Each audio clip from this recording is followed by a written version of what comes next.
वो बिना किसी चेतावनी के आधमका और किसी आग की तरह फैल गया। पर आज भी किसी को पता नहीं कि वो कहां से आया।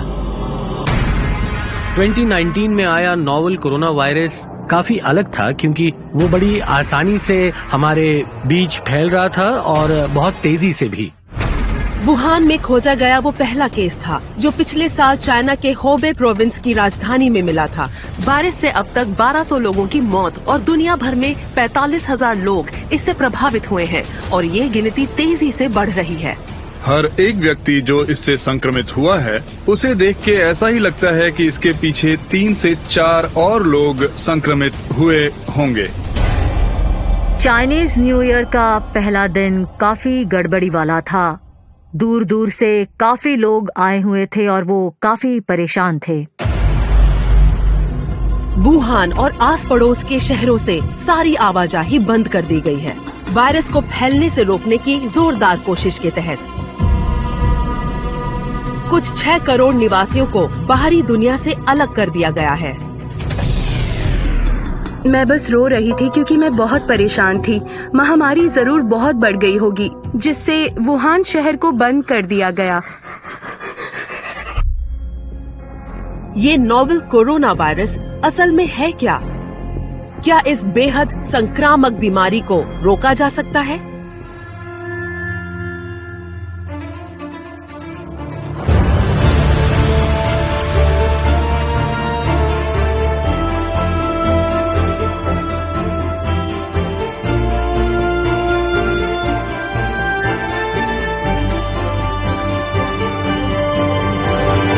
Insight 2019 Novel Coronavirus, The Silent Killer। Wuhan पर जैसे डर के बादल छाए थे। वो चाइना के हुबे प्रोविंस की राजधानी है और 1 करोड़ 10 लाख लोगों का घर। कई लोग पूछ रहे थे, क्या वो भी इसका शिकार होंगे? अगर जवाब हाँ है, तो कब? वो अपनों को खोने का ख्याल भी बर्दाश्त नहीं कर पा रहे थे। इस रहस्यमयी और जानलेवा वायरस ने शहर में जैसे हाहाकार मचा दिया था।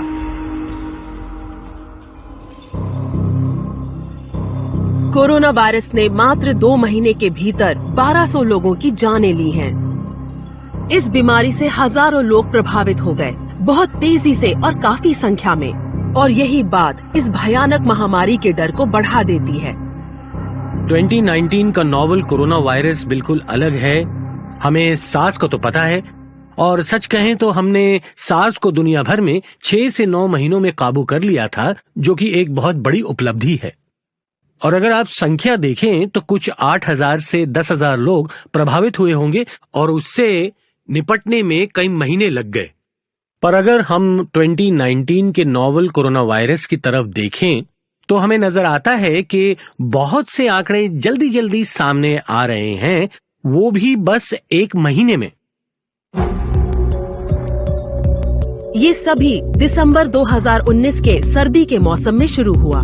सन्नाटा और मौत का माहौल सारे वुहान शहर को चपेट में लेने वाला था, जिसका कारण एक अनजान बीमारी थी, जिसके कारण कुछ मुट्ठी भर बीमार हुए थे, बुखार और खांसी जैसे लक्षणों के साथ।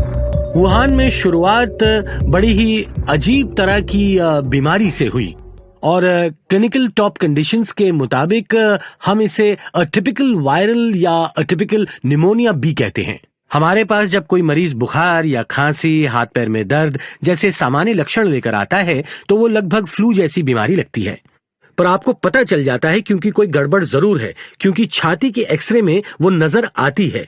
इन्फ्लुएंजा के लिए किए गए सारे परीक्षण या किसी और विषाणु के परीक्षण नेगेटिव आते हैं और फिर बहुत लोग इस बीमारी के शिकार होते हैं और देखा गया है कि सब में ये लक्षण दिखाई देते हैं। चाइनीज हेल्थ अथॉरिटीज को इस किस्म का पहला मरीज पिछले साल 8 दिसंबर को मिला था, जिसमें यही लक्षण मौजूद थे। संक्रमण के छोटे आंकड़े देखते ही देखते बड़ी संख्या में तब्दील हो गए। कहा जाता है शुरुआत में पाए गए 2 मरीज वुहान के फिश होलसेल मार्केट में काम करते थे। ये सबकी नजरों में तब आया जब सामान्य लगने वाले लक्षणों के कारण पहले मरीज की जान गई। 9 जनवरी 2020 को एक खतरनाक वायरस के कारण 61 वर्षीय बुजुर्ग की मौत हो गई, जो इस मार्केट में हमेशा खरीदारी के लिए आया करते थे। शुरुआती जांच से पता चला कि उनके पास जितने पेशेंट्स आए थे उनमें से ज्यादातर पेशेंट्स मार्केट के उस खास हिस्से की ओर इशारा कर रहे थे जहां वन्य जीवों का व्यापार चलता था। और फिर देखने पर यह भी लगता है कि जैसे ये दूसरे वन्य जीवों से निकलकर किसी और प्रजाति में फैला होगा, पर कौन सी ये नहीं पता, क्योंकि इन सभी जीवों को एक ही पिंजरे में रखा जाता है और फिर इन्हें अच्छा मौका मिल जाता है एक प्रजाति से दूसरी प्रजाति तक जाने का, और फिर वहां से निकलकर एक तरह से कहें तो जैसे जानवरों की प्रजातियों से इंसानों में आ जाते हैं।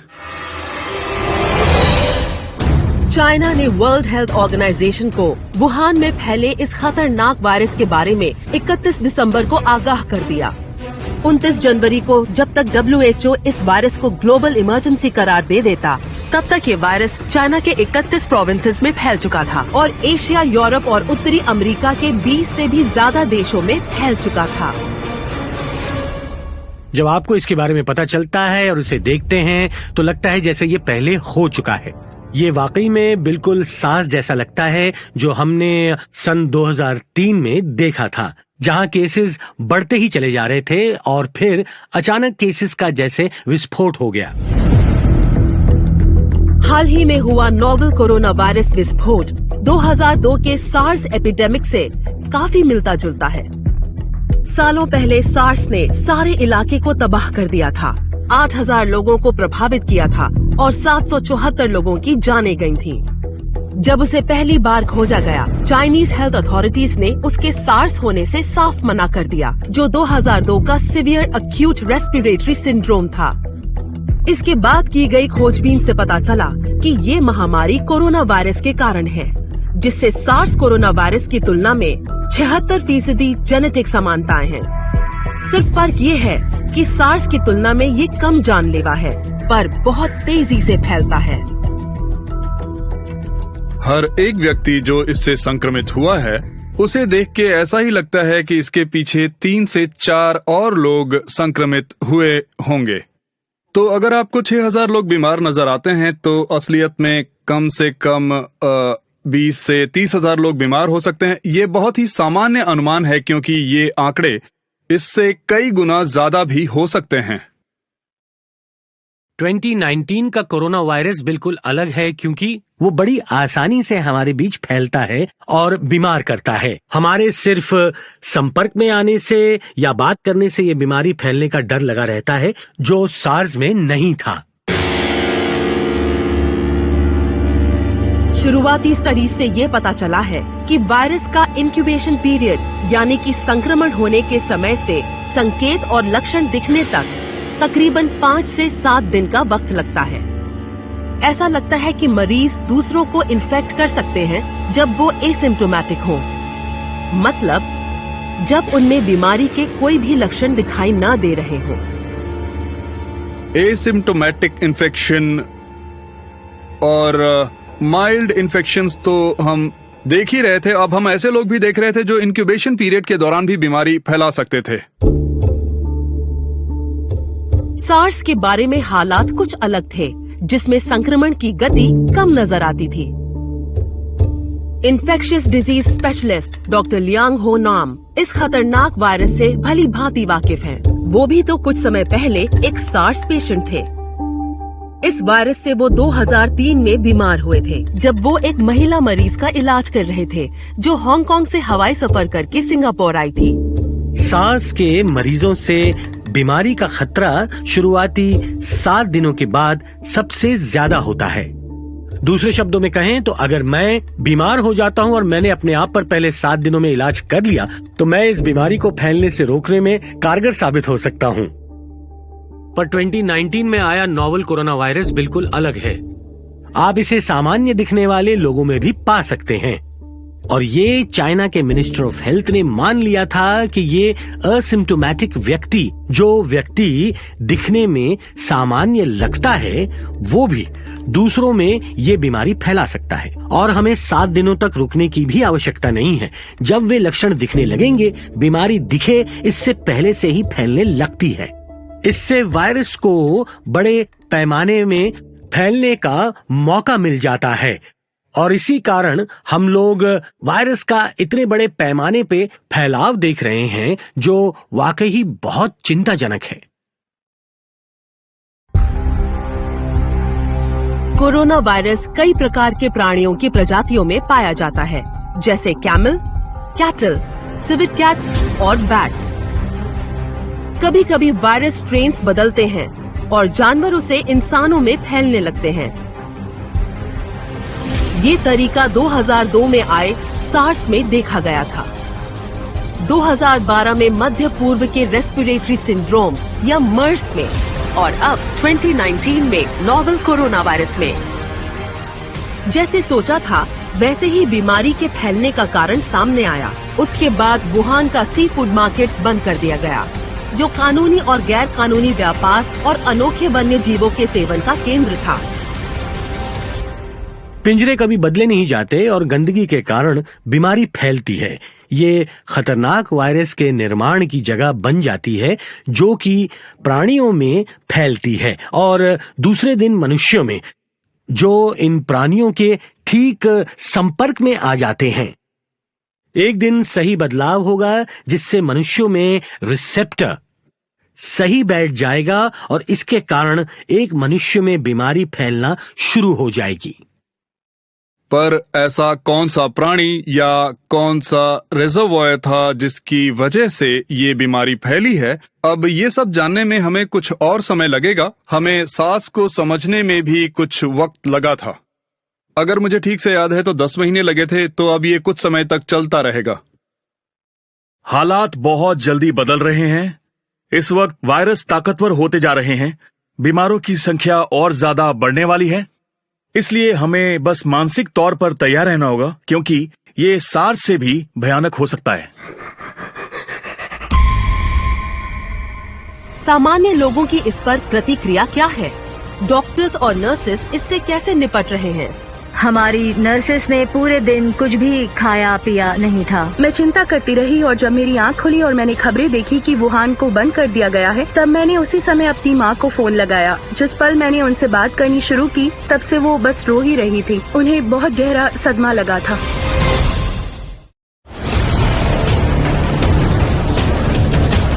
ये 2020 जनवरी की बात है। चाइना में नोवेल कोरोना वायरस संक्रमण के दर्ज हो रहे केसेस के आंकड़े बढ़ने लगे थे। अस्पताल इस जानलेवा वायरस के संक्रमण की आशंका से भर्ती हुए लोगों से जूझ रहे थे।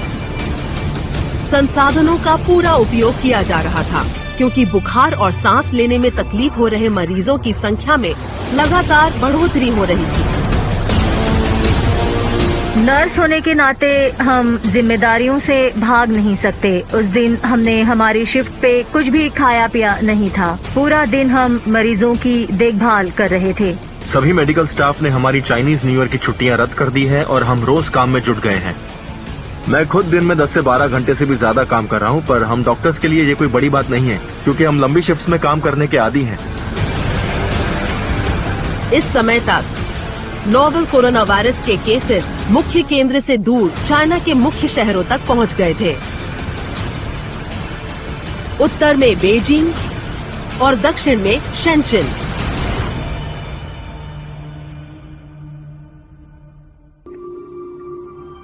चौ चुए चुआंग शेंचन के पीडियाट्रिक वार्ड में एक सीनियर नर्स हैं। जब उन्हें पहली बार इस महामारी के बारे में चेतावनी मिली, तो उन्होंने जल्दी से अपना नाम इन्फेक्शियस डिजीजेस डिपार्टमेंट में वॉलंटियर बनने के लिए दर्ज कराया। जबकि वो संक्रमण की बीमारी से लड़ने के लिए ट्रेंड नहीं है, फिर भी उन्होंने ये जिम्मेदारी उठाई। उन्होंने मदद करना अपनी जिम्मेदारी समझी। उन लोगों को जो अस्पताल में इलाज करवाने आ रहे लोगों की तादाद से उलझ रहे थे। क्योंकि उस दिन फीवर क्लिनिक में सिर्फ 3 ही नर्सेस थी, तो उन्हें अस्पताल की बाकी नर्सेस के सहयोग की बहुत ज्यादा जरूरत थी। जब उन्हें इस महामारी की जानकारी मिली, तब चाइनीज न्यू ईयर की छुट्टियां शुरू होने में कुछ ही दिन बचे थे। कई अस्पताल के कर्मचारी छुट्टी पर चले गए थे। इसी कारण मेडिकल स्टाफ कम पड़ रहा था और बस कुछ ही समय में ये गड़बड़ी उभर कर सामने आने लगी, जब हालात बद से बदतर होते जा रहे थे। लुनार न्यू ईयर के पहले दिन माहौल ठीक नहीं था, क्योंकि काफी लोग इकट्ठा हुए थे और वे बहुत परेशान थे। उस दिन मेरी ड्यूटी सुबह 8 से दोपहर 4 बजे तक थी। उस दिन लगभग 100 से ज्यादा लोग आए हुए थे। उनमें से सभी को इलाज की जरूरत नहीं थी। 80 पेशेंट्स को डॉक्टर से मिलने की जरूरत थी। पर जब 100 लोग आए थे तब उनमें से कुछ लोग डॉक्टर से क्यों नहीं मिले, क्योंकि उनमें कोई लक्षण नहीं दिखे और उनमें इस बीमारी के कोई सिम्टम्स नहीं थे। पर फिर भी वो आए क्योंकि वो बहुत डरे हुए थे। वो बहुत दूर से आए थे, बसों में ट्रेनों में ट्रैवल करके आए थे, तो वो तसल्ली करना चाहते थे कि कहीं उन्हें भी ये बीमारी ना हो गई हो, और इसी कारण वो अपनी जांच करवाना चाहते थे। अस्पताल की सुविधाएं बहुत ही कम पड़ने लगी थीं। हमने चाइना और अस्पतालों में क्या चल रहा है इस बारे में कई वीडियो सोशल मीडिया पर डाल दिए हैं, और आरोग्य कर्मी होने के नाते मैं चाइना के आरोग्य कर्मियों के लिए प्रार्थना करता हूं, क्योंकि वे मुश्किल परिस्थितियों से गुजर रहे थे और उनके चेहरे पर थकावट साफ नजर आती है। मैं इन्हें अगले दिन और काम करने के लिए बिल्कुल नहीं कह सकता। जो को कुछ भावुक परिस्थितियों का भी सामना करना पड़ा, जब एक स्थिति में उसे एक बच्चे को जिसे वायरस हुआ था उसके माता पिता से अलग करना पड़ा। उसे ये कठोर कदम उठाना पड़ा उनकी सुरक्षा के लिए। वहाँ पर एक बच्चा था जिसके माता पिता वुहान से वापस आए थे। माता पिता में तो कोई लक्षण नजर नहीं आए, पर बच्चे को बुखार था। बच्चे को बुखार होने की वजह से और मुश्किल हालातों की वजह से हमने उसके माता पिता को वार्ड में ना रुकने की सलाह दी। इसलिए सिर्फ उसकी दादी बच्चे की देखभाल करती थी। माता पिता बहुत परेशान थे। हालात काफी नाजुक थे। उन्हें अलग करना भले ही अच्छा ना लगा हो, पर ये उनकी अपनी सुरक्षा के लिए बहुत ही जरूरी था। मैं सच कहती हूँ, मुझे बहुत बुरा लग रहा था, लेकिन उस वक्त जो करना जरूरी था मैंने वही किया। अगर मैंने ऐसा नहीं किया होता तो उन सभी को ये बीमारी हो जाती। 20 जनवरी को एक महत्वपूर्ण मोड़ आया जब अधिकारियों ने वायरस से जूझने की नीति बदली। वायरस के मिलने के कई हफ्तों तक चाइनीज अधिकारी यही बताते रहे कि ये रहस्यमयी वायरस जानवरों तक ही सीमित है। लेकिन उस दिन आखिरकार चाइना के जाने माने और उम्दा एपिडेमियोलॉजिस्ट डॉक्टर चुंग नांगशान ने मानो बम ही गिरा दिया। टीवी पर दिए गए इंटरव्यू में उन्होंने इंसानों से इंसानों में इस जानलेवा वायरस के फैलने के केसेस मिलने का खुलासा किया। इससे चाइना में इस महामारी से जूझने का तरीका ही बदल गया। एक कठोर कार्यवाही के तहत चाइना ने वुहान शहर को, जिसकी आबादी 1 करोड़ 10 लाख है, नजर कैद कर दिया। शहर की तरफ जाने वाले सभी रास्ते सील कर दिए गए और पब्लिक ट्रांसपोर्टेशन बंद कर दिया गया। इसी तरह हुबे प्रोविंस को भी सील कर दिया गया, जिसमें कुछ 6 करोड़ लोग रहते हैं। चाइनीज गवर्नमेंट ने इस इलाके में लोगों का आना जाना पूरी तरह से रोक दिया है। चाइना के अंदर और बाहर के इलाकों में भी आने जाने पर रोक लगा दी गई है ताकि लोगों पर सही नियंत्रण रहे, और उन्होंने चाइनीज न्यू ईयर की छुट्टियां भी बढ़ा दी है। ऐसी परिस्थितियों में जहां महामारी फैली हो, वहां डर और अफवाहों के फैलने से और ज्यादा मुश्किलें बढ़ सकती हैं। इसलिए वक्त रहते जरूरी जानकारी देना सही साबित होता है। मुझे लगता है ये सही कदम था और ये सिर्फ चाइना में ही किया जा सकता है। फिर भी कई वुहान के लोग अपने परिवार के उन लोगों के भविष्य के लिए चिंतित हैं जो शहर में कैद पड़े हैं। 22 साल की लू वुयन इन्हीं में से एक है। वो पिछले 1 साल से बीजिंग में काम कर रही थी और अपने घर वुहान लौटकर चाइनीज न्यू ईयर अपने परिवार के साथ मनाने की राह देख रही थी। पर घर वापसी का ये लंबा इंतजार इस खबर के आने पर टूट सा गया, जब इंसान से इंसान में वायरस के फैलने की बात सामने आई। जब उसकी माँ ने फोन करके उसे वुहान आने से मना किया तो उसका दिल टूट गया। नए साल पर घर जाने का वो बेसब्री से इंतजार कर रही थी, खासकर अपने परिवारजनों से 1 साल से दूर रहने के बाद। ये सब डॉक्टर जोंग नानशान के इंटरव्यू के बाद हुआ, जिसमें उन्होंने बताया कि इंसानों से इंसानों में बीमारी फैल सकती है। इसके बाद मुझे माँ का फोन आया और वो पल मैं कभी नहीं भूल सकती। उन्होंने मुझे लौटने से मना कर दिया और आखिरकार मैंने बीजिंग में ही रहने का फैसला किया। मुझे 29 जनवरी तक वुहान लौट जाना चाहिए था, पर उन्हें लगा इसमें बहुत बड़ा खतरा है। साथ ही मेरी तबीयत भी थोड़ी ठीक नहीं थी, इसलिए मैंने सोचा कि बीजिंग में रहना सुरक्षित होगा। पहले मैं बीजिंग में रहना नहीं चाहती थी, मैं घर लौटना चाहती थी, पर मेरे परिवार ने सलाह दी कि बीजिंग में रहना ही ज्यादा सुरक्षित होगा, इसलिए मैं यहाँ से लौटकर नहीं गई, मैं यहीं रुक गई। उसने नया साल बीजिंग में अकेले मनाया, पर इससे उसके मन को सुकून नहीं मिला, क्योंकि वो अपने माता पिता की सुरक्षा के बारे में ही सोचती रही। कम से कम दिन में 2 वीडियो चैट होते थे, दोपहर को और रात को खाने के समय पर, ये जानने के लिए कि वो क्या खा रहे हैं और क्या कर रहे हैं, ये जानने के लिए कि वो कहीं बाहर तो नहीं गए। उन्हें बाहर बिल्कुल नहीं जाना चाहिए। सुबह 4 बजे मेरी आंख खुली एक बुरे सपने से, क्योंकि मेरी मानसिक अवस्था ठीक नहीं थी। मैं चिंता करती रहती और जब मैं तकरीबन 4 बजे उठी, मैंने शहर बंद करने की खबर सुनी। मैंने तुरंत माँ को फोन लगाया। मुझे वो फोन कॉल याद है। जैसे ही मैंने आंखें खोली, मैं बस रो ही रही थी। मैं रो रही थी क्योंकि मुझे उनकी बहुत ज्यादा फिक्र हो रही थी। महामारी ने जरूर भयंकर रूप ले लिया होगा, तभी पूरा शहर बंद कर दिया गया है। उस वक्त मैंने मेरी माँ से पूछा, अब आगे क्या उनकी जरूरत का सामान उनके पास है? मैंने इंटरनेट पर देखा तो लोग कह रहे थे कि जल्दी से हवाई जहाज से शहर से निकलो। ये बताता है कि शहरों को बंद करने से पहले फैलाव कितना भयंकर और तेजी से हुआ होगा, और उसी वक्त में काफी लोग बीमार हुए थे, और जो चाइनीज न्यू ईयर मनाने के लिए वुहान से बाहर जाने वाले थे। साथ ही साथ इसी बीच फैलाव और भी तेजी से होने लगा, इसलिए चाइनीज गवर्नमेंट ने जो भी किया वो बिल्कुल सही था, और मेरे हिसाब से यही होना चाहिए था। ये बहुत बेरहम और कल्पना से परे लगता है, पर जो किया वही सही था। जब 2002 में सार्स फैल गया था, तब पूरी दुनिया इससे अनजान थी कि ये वायरस कितना जानलेवा है और कितनी तेजी से फैल सकता है। आज 2019 के नोवेल कोरोना वायरस का तेजी से फैलना भी खतरे की घंटी है। वर्ल्ड हेल्थ ऑर्गेनाइजेशन ने वुहान में रहस्यमय वायरस फैल जाने के बारे में 31 दिसंबर 2019 के कुछ ही दिनों बाद चेतावनी दे दी। इसके बाद सभी देशों ने इस वायरस को रोकने के लिए सुरक्षा कड़ी कर दी। सिंगापुर में उदाहरण के तौर पर वुहान से आने वाले यात्रियों पर नजर रखने के लिए एयरपोर्ट्स पर थर्मल स्क्रीनिंग्स लगा दी गई। इस घटना के बाद चाइनीज और फॉरेनर्स जो अभी चाइना घूम के आए थे, उन पर रोक लगा दी गई। आज लगभग हर खंड के देशों ने इसी तरह के कदम उठाते हुए उनकी सीमाएं चाइना से आने वाले यात्रियों के लिए बंद कर दी हैं, क्योंकि चाइना के बाहर भी ये बीमारी तेजी से बढ़ रही थी। नोवेल कोरोना वायरस के 45,000 से भी ज्यादा कंफर्म्ड केसेस लगभग 25 अलग अलग देशों में और प्रदेशों में पाए गए हैं।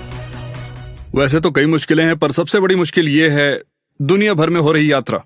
क्योंकि पता है, अगर आप ये कहेंगे कि लोगों को चाइना से आने ना दिया जाए, तो फिर भी चाइना के बाहर भी इस बीमारी के शिकार हो चुके लोग हैं, और ये लोग अब भी सभी जगह घूम रहे हैं। और इसीलिए खतरा अब भी बना है। जहां बहुत से सामान्य दिखने वाले लोग दुनिया भर में हैं, वहां खतरा दिखाई नहीं देता और उनसे बीमारी की संभावनाएं बनी हुई हैं। अब ये कितना संक्रामक है और फैल सकता है, ये हमें नहीं पता है। सार्स की यादें एशिया के 2 शहरों पर अपना दुख भरा साया छोड़ गई हैं, हांगकांग और सिंगापुर। इन दोनों ने ही मेनलैंड चाइना के बाहर इस बीमारी की सबसे ज्यादा मार झेली है। हांगकांग में 299 जानें गईं और सिंगापुर में 33। पर इस दुख भरे अनुभव ने हम लोगों को ऐसे खतरनाक वायरस से निपटने के लिए और सक्षम बना दिया। हांगकांग वासी कमाल के थे। हांगकांग की नर्स प्रशासकों को पता था कि क्या करना चाहिए। वे हिचकिचाए नहीं, उन्होंने स्कूल्स को बंद किया और हर जगह इमरजेंसी डिक्लेयर कर दी। सिंगापुर में, जहां मुझे ऐसी बीमारियों के बारे में तुरंत पता चल जाता है, हमारे यहाँ हर साल सार्स जैसे वायरस के खिलाफ लड़ने के लिए एनुअल ड्रिल्स होती हैं। हम यहाँ इसकी तैयारी पिछले 16 साल से करते आ रहे हैं और मैं ये कहूंगा कि हम 2019 के नोवेल कोरोना वायरस के लिए तैयार हैं। आप देख सकेंगे कि किताबें और कई सारे प्रोटोकॉल्स लिखे हुए हैं। क्या करें अगर ऐसा हुआ तो, क्या करें अगर आप नहीं हो तो, इलाकों की पहचान कैसी की जाए, लोगों को आराम करने के लिए कहाँ रखा जाए, हमें अतिरिक्त कर्मचारी कहाँ से मिल पाएंगे, स्कूलों का क्या होगा जब वो बंद हो जाएंगे, क्या होगा जब कोई काम नहीं करेगा, काम के लिए ज्यादा लोग कहाँ से आ पाएंगे। इन सारे सवालों के जवाब बीमारी फैलने से पहले ही तैयार रखे हैं। Doctor Yu Chijian Union hospital Shenzhen के इन्फेक्शियस डिजीजेस डिपार्टमेंट में चीफ फिजिशियन हैं। जब उन्होंने इस रहस्यमय वायरस के बारे में पहली बार सुना तो वो हैरान हो गए। मेरे सहयोगी और मैं ऑफिस में थे और हमने वीचैट पर इस बीमारी के बारे में पढ़ा। हमें पहले आश्चर्य हुआ और उस समय मुझे लगा कि ये कोई मामूली सी बीमारी होगी। हमें लगा नहीं था कि ये इस कदर फैल जाएगी। हम वाकई में इस बीमारी को लेकर बहुत हैरान हो गए। तब उन्होंने अस्पताल में इमरजेंसी रिस्पांस टीम बनाई और दूसरे विभागों से सहयोगियों को बतौर वॉलंटियर नियुक्त कर दिया। हाँ, मैं रिस्पांस टीम का सदस्य हूँ। मैं ऑर्गेनाइजर भी हूँ। इस बीमारी से निपटने के लिए सिर्फ छोटे छोटे क्लिनिक्स काफी नहीं रहेंगे जो सिर्फ बुखार का इलाज करते हैं और छोटी मोटी बीमारियों को देखते हैं। हमें बड़े बड़े हॉस्पिटल्स चाहिए। डॉक्टर यू द्वारा एक और इनोवेटिव स्ट्रैटेजी बनाई गई और वो थी टेलीमेडिसिन यूनिट का निर्माण। इसके पीछे कल्पना ये थी कि उन लोगों को महत्वपूर्ण जानकारी देना जो ये समझ नहीं पा रहे थे कि वो बीमार है या नहीं। साथ ही साथ अस्पताल के कर्मचारियों का बोझ भी हल्का हो सकता था। हमने जरूरत को देखते हुए एक ऑनलाइन इंफॉर्मेशन प्लेटफॉर्म शुरू कर दिया है। ऑनलाइन सर्विस के तहत हम हमारे मरीजों की बेहतर देखभाल कर पाएंगे। कल के एक दिन में ही 1600 लोगों ने हमसे बातचीत की। ये नया ऑनलाइन प्लेटफॉर्म मरीजों के लिए बेहतर साबित हो रहा है और इससे लोगों के मन में कोरोना वायरस के बारे में जो भी आशंकाएं हैं उसे दूर करने में मदद मिल रही है। क्योंकि कोरोना वायरस संक्रमण के बाद बहुत सारे मरीज अस्पताल में चले आए थे। उनकी जांच कर रहे डॉक्टरों पर भी खामखा दबाव बहुत बढ़ रहा था। मरीजों की संख्या भी बढ़ती जा रही थी और इसी वजह से डॉक्टर भी काफी प्रेशर में थे। इसी हालत को देखकर हमने जल्द से जल्द इस बीमारी के बारे में जानकारी देने के लिए इस प्लेटफॉर्म का निर्माण किया। क्योंकि ये तरीका सुविधाजनक था, हम इंटरनेट से या अपने मोबाइल फोन से भी जवाब दे सकते थे, जिससे हम हमारे फोन से कभी भी कहीं भी जवाब दे सकते थे, तब भी जब हमारी छुट्टी हो गई हो या हम खाना खाने गए हो। शाम को हम जब 6 बजे काम से निकल जाते हैं तब हम घर पर जाकर भी मोबाइल फोन से सवालों के जवाब दे सकते हैं। सच कहें तो आजकल हम रात को 9 से 10 बजे तक काम कर रहे हैं। ऑफिशियल कंसल्टेशन 10 बजे बंद हो जाता है, पर अगर हम फ्री हैं तो हम 10 बजे के बाद आधी रात तक भी जवाब देते रहते हैं ताकि लोगों को ज्यादा परेशानी का सामना ना करना पड़े। चो चुए चोंग को असिस्टेंट होने पर गर्व है। इस पीडियाट्रिक नर्स ने वॉलंटियर बन के इमरजेंसी ट्रेनिंग ली ताकि वो उन मरीजों की देखभाल कर सके जो इस न्यूमोनिया जैसे वायरस से पीड़ित हैं। ट्रेनिंग तो अच्छी है। मैं पीडियाट्रिक्स वार्ड में नर्स हूँ, पर मैंने इस नए तरह के न्यूमोनिया की कम से कम 8 ट्रेनिंग सेशंस किए हैं। मैं नए साल के शुरू होने से पहले से लेके अब तक लगातार इस तरह के ट्रेनिंग सेशंस ले रही हूँ। मैं बचाव की मेथड्स पर कई बार ट्रेनिंग ले चुकी हूँ। अस्पताल इन बातों पर ज्यादा ध्यान देता है ताकि हेल्थ वर्कर्स इन्फेक्ट ना हो। चाइना के जल्द इलाज कराने और रोकथाम के लिए हो रहे लगातार प्रयासों में शामिल है वुहान में बन रहे 2 नए अस्पताल। वो सिर्फ 2 हफ्तों में बनकर तैयार हुए। अधिकारियों ने हजारों कंस्ट्रक्शन वर्कर्स को चाइनीज न्यू ईयर की छुट्टी पर से वापस बुला लिया। तनख्वाह दुगनी और तिगनी कर दी गई और वो बिना घड़ी देखे 2 अस्पताल बनाने का काम करने लगे, जिसमें 2500 बेड की व्यवस्था थी। फिर भी कई चुनौतियां थीं। इन सारे रोकथाम के लिए किए जा रहे कामों के पीछे एक सोच थी जिसे डॉक्टर्स पिरामिड कहते हैं। पिरामिड के नोक पर वो व्यक्ति होता है जिसे हम सिम्टोमेटिक कहते हैं और फिर पिरामिड के निचले हिस्से में वो लोग होते हैं जिन्हें हम यूं कहिए लेस सिम्टोमेटिक कहते हैं, और फिर आपके पास ये बहुत बड़ा हिस्सा पिरामिड के तल में एसिम्टोमेटिक का होता है। ये जानने के लिए आप इसे कैसे नियंत्रित करेंगे, आपको पिरामिड कितना बड़ा है ये जानना जरूरी है, पर यदि आप अगर आइसबर्ग के ऊपरी नोक पर ध्यान दे रहे हैं तो आप जो उसके नीचे है उससे धोखा खा सकते हैं। मेडिकल साइंस से हमें ये शिक्षा मिली है कि कम साधनों के तहत सिर्फ उनका इलाज हो सकता है जो बहुत ही बीमार हैं।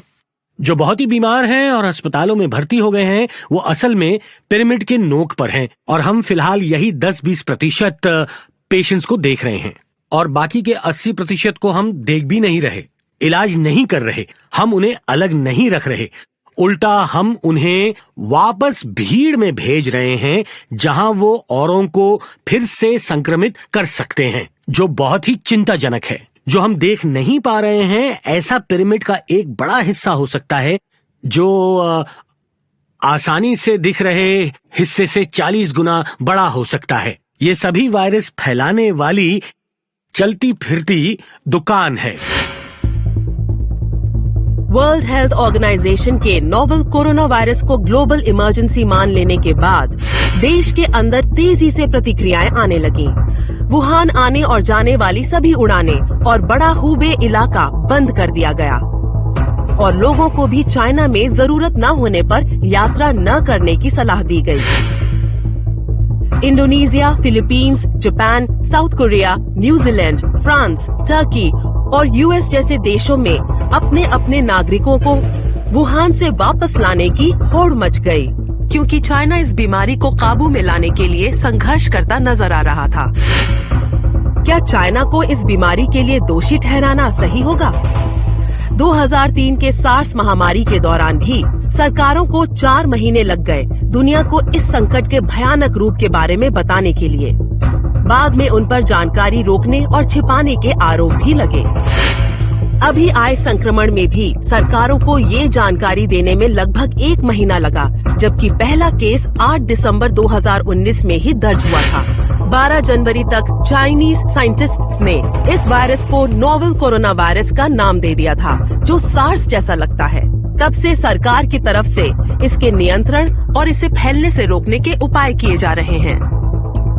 चाइनीज सरकार ने अंदरूनी आवाजाही पर रोक लगा दी। चाइना के अंदर और बाहर जाना बिल्कुल नामुमकिन है, और इस वजह से लोगों की भीड़ पर काबू पा लिया गया है, जिससे कम से कम बीमारी फैलेगी नहीं। और साथ ही साथ चाइनीज सरकार ने न्यू ईयर की छुट्टियों का समय भी बढ़ा दिया है, और इन सब चीजों की वजह से थोड़ी सी आशाएं बढ़ गई हैं। कुछ अच्छी घटनाएं हैं जहां चाइनीज गवर्नमेंट ने कुछ ठोस उपाय निकाले हैं। मुझे लगता है हमें समस्या की जड़ तक जाना होगा। जो भी उभर रही है या जो बीमारी फैल रही है, इसकी परिस्थिति को समझना होगा, और किस हालात में ये वायरस इंसानों से आगे निकल गया ये भी समझना होगा। आखिर हमसे कहाँ गलती हो गई? हम वन्य जीवन और मानवीय समुदाय को साथ लाने की घटना क्यों घटने दे रहे हैं? हमें इससे बचना चाहिए। और जिस तेजी से नोवेल कोरोना वायरस फैल रहा है, वैसे वैसे डर बढ़ रहा है कि जानलेवा पैथोजेंस या वायरसेस बदलेंगे और फैलेंगे, और ज्यादा जाने लेने के लिए।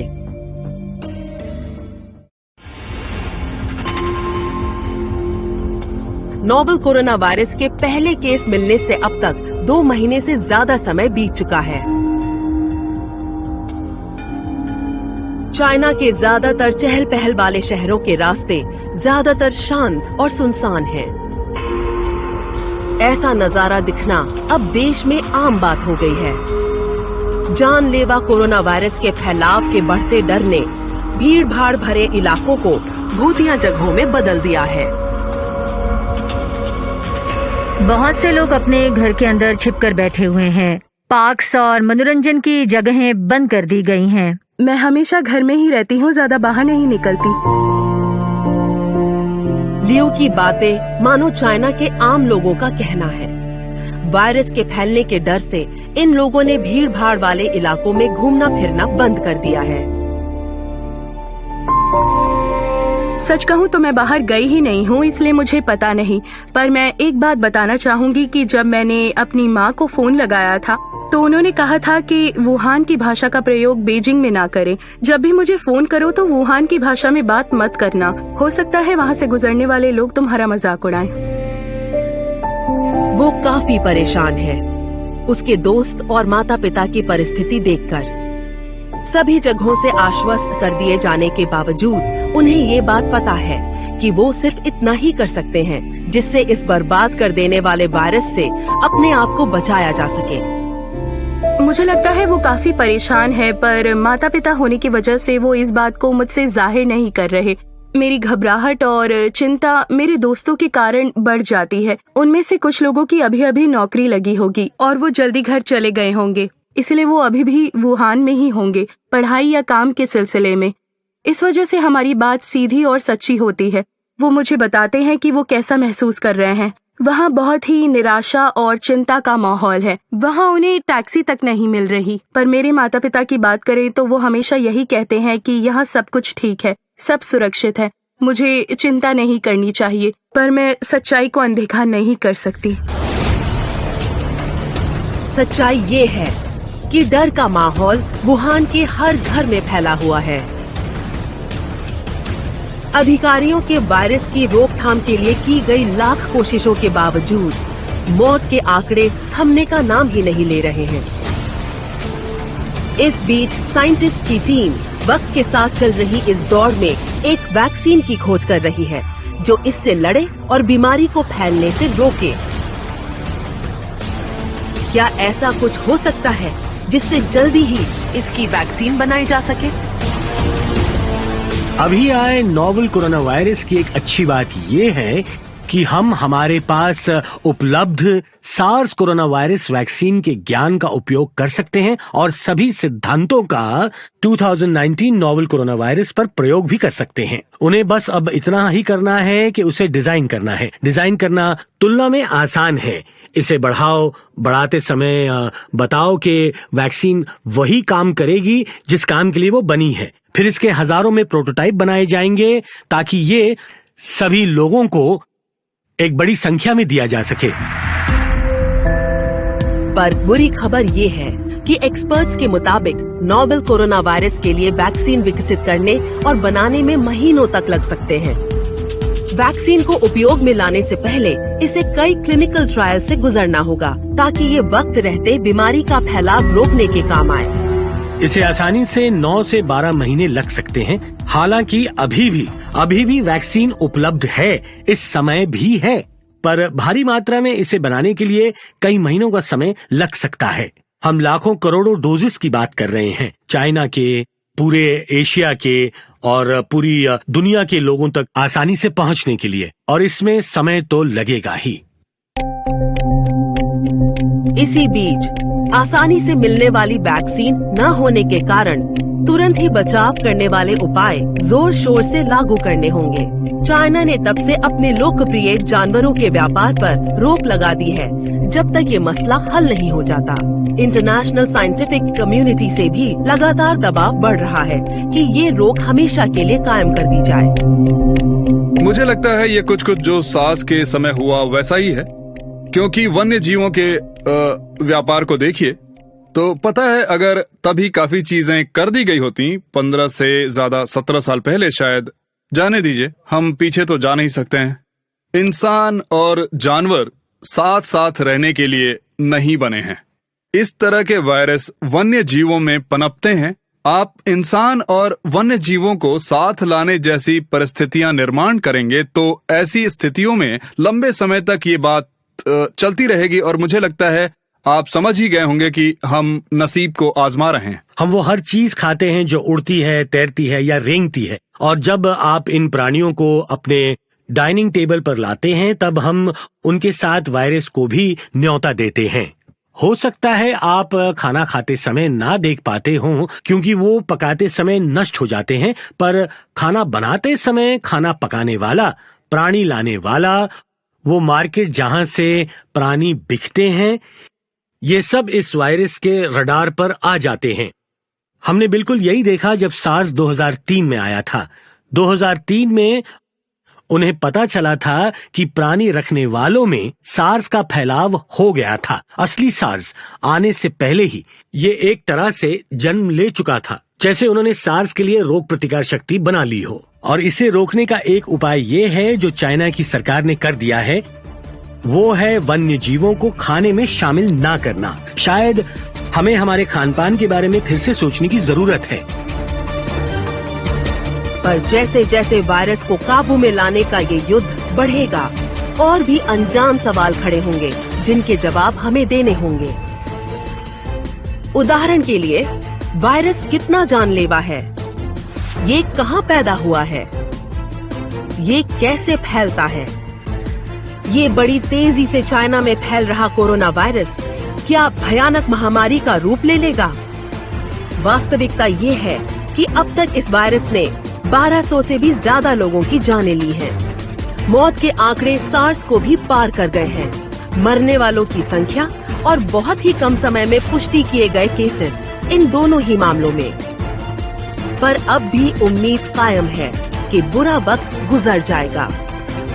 सवाल सिर्फ ये है कि ये कैसे और कब तक होगा।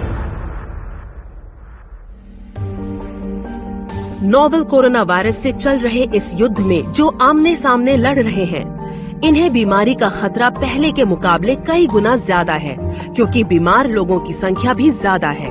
फिर भी चो जैसी नर्स को यकीन है कि चाइना बाजी पलट देगा और इस युद्ध में इसकी जीत होगी, आज नहीं तो कल।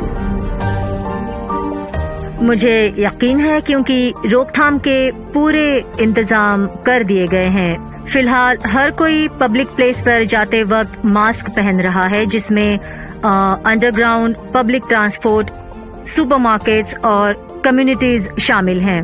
ये वायरस के फैलने को रोक देता है। मुझे लगता है कि ये काफी है और काफी लोग घर पर भी बैठे हैं, अपने आप को अलग रखे हुए हैं।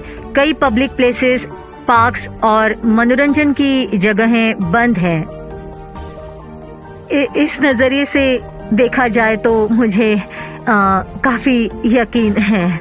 वुहान का स्थानिक नागरिक होने के नाते हमने काफी अच्छा प्रदर्शन किया और शहर को बंद करने में भी कोई कमी नहीं रखी।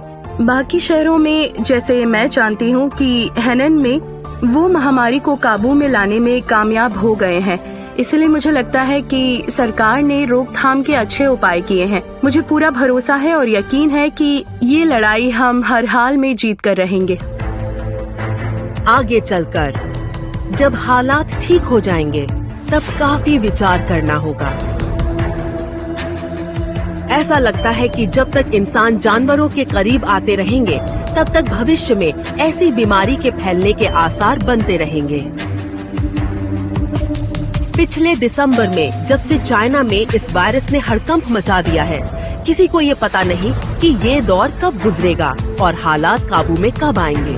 हम बस प्रार्थना कर सकते हैं कि ये सब जल्द खत्म हो जाए। अगर हालात में सुधार आया तो केसेस की संख्या गिरनी शुरू हो जाएगी, पर मैंने ये देखा नहीं है। इस बारे में तभी बात कर सकते हैं जब ये होना शुरू हो जाएगा। फिलहाल हम अब भी केसेस आते हुए देख रहे हैं और साथ ही मौतें भी। पता है ये केसेस भी ज्यादा हैं, इसलिए जब तक ये आंकड़े गिर नहीं जाते हम बता नहीं सकते कि इस इलाके का क्या हाल होगा। ये सब कुछ समय तक चलता रहेगा। हम गिरेंगे, उठेंगे, फिर से चल पड़ेंगे और इस दरमियान हमारे कुछ योद्धा, रिश्तेदार और करीबी लोगों को खो देंगे। पर दुनिया और भी ताकतवर बनकर खड़ी होगी, दुनिया और भी बेहतर बनेगी।